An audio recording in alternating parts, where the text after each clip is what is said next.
قوموں کے جو اجتماعی جرم ہوتے ہیں ان کی سزا قومیں دنیا پہ پاتی ہیں۔ یہ بات میں آپ کو بتاؤں، جو قومیں اجتماعی زیادتی کرتی ہیں، اجتماعی ظلم کرتی ہیں، جو قومیں اجتماعی سستی کا ارتکاب کرتی ہیں، جو قومیں اجتماعی غلطی پہ ہوتی ہیں، تو ان کی اجتماعی غلطیوں کی سزا انہیں دنیا پر ہی ملتی ہے کہ ذلت میں، نقبت میں، رسوائی میں ان کو مبتلا کر دیا جاتا ہے۔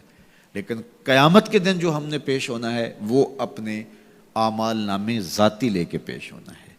تو اس لیے کاش کہ اجتماعی نظم ایسا پیدا ہو جائے، اور اگر ایسا نہیں ہوتا تو کم از کم ہم اپنے تو ذمہ دار ہیں، اور ہم اپنے اعمال نامے لے کر کے قیامت کے دن اللہ کے حضور پیش ہونا ہے، تو ہم ان کی صحت کے لیے کوشش کر لیں، اپنی خواہشات کو، اپنی آرزوؤں کو، اپنی تمناؤں کو اسلام کی دہلیز پہ رکھ دینا اور اپنی گردن کو جھکا دینا۔ یہ اسلام کا معنی ہے۔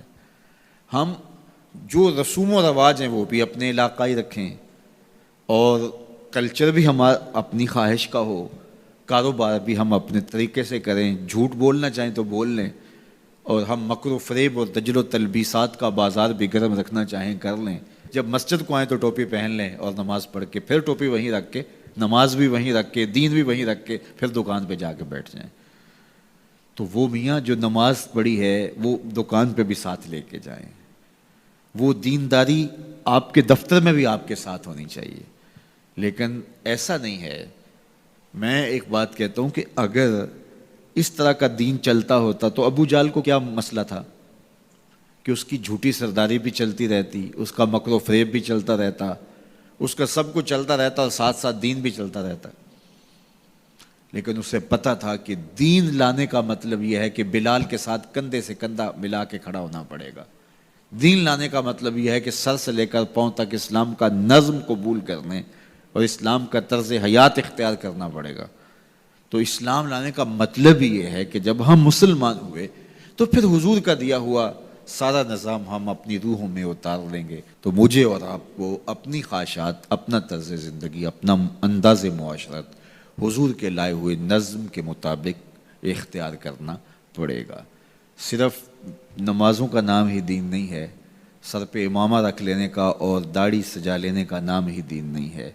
ہماری رسوم و رواج بھی بدلنی چاہیے، ہماری سوچ اور فکر بھی بدلنی چاہیے، ہمارا طرز زندگی بھی بدلنا چاہیے، ہماری سوچوں کے زاویے بھی اسلام کے دیے ہوئے اصولوں کے مطابق طے ہوں، تو پھر اسلام کے حقیقی ثمرات ہمیں ملیں گے۔ ہمارا کاروبار، ہمارا نظم، ہمارا انداز زندگی اسلام کے بتائے ہوئے طریقوں اور اصولوں کے مطابق ہو تو پھر ایک خوبصورت زندگی جینے کا تصور پیدا ہوتا ہے۔ تو اللہ تعالی ہم سب کو اپنی راہوں کا مسافر بنائے، اور اللہ ایسے اسباب پیدا کر دے اور اس کا حصے دار ہمیں بھی بنائے، ممبر و محراب کے دیگر ذمہ داران کو بھی بنائے کہ وہ ایک اجتماعی نظم قائم کرنے میں کامیاب ہوں۔ سب سے پہلی اس کی ضرورت تعلیم و تعلم ہے۔ میں تو یہ کہتا ہوں کہ بہت سارے ممبر و محراب کے وارثوں کا اور وہ جو مسند نشین لوگ ہیں ان کا اپنا فہم دین ہی ناقص ہے، یعنی اپنا شعور دین ہی کامل نہیں ہے۔